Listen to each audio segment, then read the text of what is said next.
pinirmahan ko ng appointment papers mo. Next week, magiging NBI Regional Director ka na. Thank you, sir, for your trust and confidence. Kikilalanin ko malaking promotions to para sa akin. You deserve it, Epi.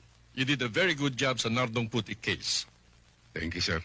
Kaya lang, may nabalitaan niya at ang konting problema sa huling mission mo. Yun ho ba, sir? Napagkamala ni Mrs. na dumadalaw ako sa Red House.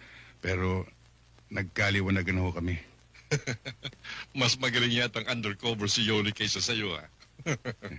Ganun na nga ho, sir. Kaya maingat ho tayo. At ang pinaka-effective na pag-iingat ay huwag nang gumawa ng kalokohan, di ba, Epi? Coming from you, mukhang tama nga, sir. Teka. May ibig kaya tang sabihin doon, ha? Thank you again, sir. Permission to leave. Doon ka na nga. Ang galing! Ang galing!